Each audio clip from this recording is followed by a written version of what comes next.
Olá. A gente está aqui continuando a nossa análise da série Profetas e Reis. E hoje vamos mergulhar num capítulo com um tema muito forte. Os profetas os ajudavam. Um tema muito necessário, aliás. Exatamente.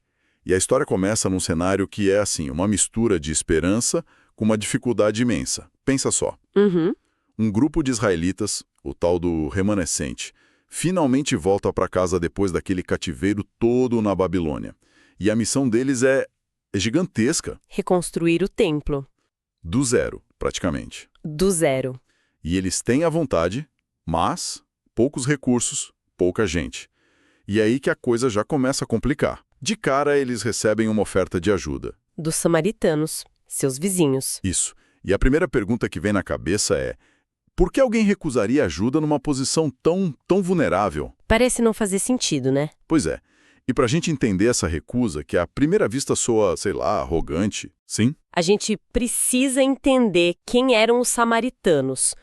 O material descreve eles como uma raça mestiça. O que isso quer dizer na prática? Então, depois que o antigo reino do norte de Israel caiu, os assírios trouxeram colonos pagãos para lá. E esses colonos se casaram com os israelitas que sobraram na região. Ah, entendi. Uma mistura de povos. E de religiões, que é o ponto principal. Eles até afirmavam que adoravam o Deus verdadeiro, mas a prática era outra. Tinha um mas aí no meio. Um mas enorme. Era um sincretismo religioso. O texto até fala que eles usavam ídolos como se fossem, tipo, lembretes do Deus vivo. Lembretes. Só que a linha entre lembrar e adorar imagem era muito, muito tênue e era constantemente cruzada. Então, para os líderes judeus, essa oferta de ajuda não era um ato de boa vizinhança. Era um cavalo de Troia. Exatamente. Era vista como um cavalo de Troia. E olha, a oferta deles foi muito bem formulada, soava sincera. Eles chegaram lá nos líderes em Zorobabel e disseram, a citação é: deixa-nos edificar convosco, porque como vós buscaremos a vosso Deus. Uma frase de união, né? Estamos no mesmo barco. Totalmente. Mas a resposta foi um não seco, categórico. Não convém que vós e nós edifiquemos casa a nosso Deus. Nós sós edificaremos. Forte. Muito. E eu entendo o contexto do cavalo de Troia, mas, na prática, eles estavam em desvantagem. Faltava tudo. Será que ninguém pensou, gente, com todo respeito, a gente precisa de tijolos. A gente aceita ajuda e fica de olho neles. Essa é a grande tensão, né? O pragmatismo contra a pureza da missão. O que a narrativa sugere é que a memória do cativeiro era tão recente, tão traumática, isso. Que o medo de repetir o erro era maior que qualquer benefício prático imediato. Não foi uma decisão de impulso. Tinha um histórico por trás. Tinha todo um histórico. Tinha mandamentos divinos muito claros que eles tinham ignorado no passado e que deu no que deu. A fonte lembra das palavras de Moisés em Deuteronômio: não farás com elas concerto, pois fariam desviar os teus filhos de mim. E para eles, isso não era teoria. Era a causa do exílio. Exato. Eles tinham acabado de passar 70 anos no exílio por causa de alianças assim. Aceitar ajuda seria, sei lá, como um alcoólatra em recuperação aceitasse a sócio de um bar. Simplesmente não era uma opção. Entendi. Então não era sobre construir um prédio mais rápido. Era sobre reconstruir uma identidade. A fundação tinha que ser pura, sem mistura. Era uma questão de integridade da missão, acima de tudo. Mas é claro, uma recusa dessas não ia passar em branco. Os samaritanos, que chegaram como amigos, tiraram a máscara. Da noite para o dia. O texto diz que eles se tornaram os adversários de Judá. A ajuda oferecida virou sabotagem. E como foi essa sabotagem? A descrição é bem detalhada. Primeiro, eles debilitavam as mãos do povo de Judá, ou seja, ficavam ali desmoralizando os trabalhadores. Minando o moral. Isso. E não parou aí. Eles alugaram contra eles conselheiros para frustrarem o seu plano. Basicamente, lobby político na corte persa. Exatamente. Usando falsos relatórios para pintar os judeus como rebeldes em potencial. Uma campanha de difamação completa. Peraí, então eles estão lidando com sabotagem local, burocracia persa, e de repente a fonte muda o foco, vai para o plano celestial. É uma virada impressionante. O texto menciona uma visão do profeta Daniel, onde o anjo Gabriel diz que lutou contra o príncipe do reino da Pérsia por 21 dias e precisou da ajuda do arcanjo Miguel. Qual a conexão que a fonte está fazendo aqui? Então, vamos parar aqui um instante porque isso muda tudo. A fonte está dizendo que os atrasos na obra, as manobras políticas na corte, não eram só burocracia ou má sorte. Não era só a sabotagem dos samaritanos. Não, era um reflexo, aqui na Terra, de uma batalha cósmica. Isso sugere que os maiores obstáculos que eles enfrentavam não eram os que eles podiam ver. Nossa! A resistência do rei da Pérsia não era só a vontade de um homem, mas era influenciada por forças espirituais que se opunham ao propósito de Deus. Uau! Isso dá outra dimensão para o problema. Quer dizer que a luta deles, no chão, tinha um eco no céu? Um correspondente no céu. E o céu estava ativamente em guerra a favor deles. Isso é realmente muita perspectiva. Então, quando eles se sentiam desanimados, não era só cansaço. Era o peso de uma oposição muito maior. E essa oposição, pelo visto, funcionou. O entusiasmo inicial foi por água abaixo, né? Foi. E de uma forma devastadora. O trabalho no templo foi ficando cada vez mais lento, quase parando. E a pressão externa foi tão forte que, durante o reinado de um usurpador persa, o falso Esmerdes, saiu um decreto que proibia oficialmente a reconstrução. O golpe final. Foi o golpe de misericórdia. O povo simplesmente desistiu. E aí o problema muda de fora para dentro. Como assim? Eles mudaram o foco. Voltaram para suas próprias vidas, suas casas, suas fazendas, priorizando o que o texto chama de prosperidade temporal. E arrumaram uma desculpa para isso, né? A desculpa perfeita. Eles diziam: não veio ainda o tempo em que a casa do Senhor deve ser edificada. Basicamente disseram: Deus deve ter fechado a porta, então vamos cuidar da nossa vida. Então a oposição funcionou, o projeto parou. Mas as consequências dessa negligência começaram a aparecer em casa. Exato. E no lugar mais sensível, no bolso, na despensa, virou um ciclo vicioso. Eles trabalhavam muito nas suas terras, plantavam, mas colhiam pouco. A coisa não rendia. Nada. O texto fala de uma seca devastadora enviada por Deus. Os próprios elementos da natureza pareciam estar contra eles. E é nesse cenário de crise total que Deus manda reforços. Os profetas Ageu e Zacarias. Isso. Eles são despertados para enfrentar a crise. E Ageu não chega com palavras mansas, não. Ele chega com uma pergunta que é um soco no estômago. Um soco no estômago é uma boa descrição. Ele olha para o povo e diz: é para vós o tempo de habitar nas vossas casas estucadas, e esta casa há de ficar deserta. É de uma clareza brutal, quase sarcástica. É uma confrontação direta. Para suas casas bonitas tem tempo e dinheiro, né? Mas para a casa de Deus o tempo ainda não chegou. Exato. E ele continua com aquela metáfora incrível para descrever a futilidade do trabalho deles. A do saco furado. Essa mesma. Ele diz que todo o esforço deles é como receber um salário e colocar num saco furado. A imagem é perfeita. É perfeita. Eles se matam de trabalhar, mas o dinheiro, a colheita, tudo some. Não rende. A mensagem dos profetas é cristalina.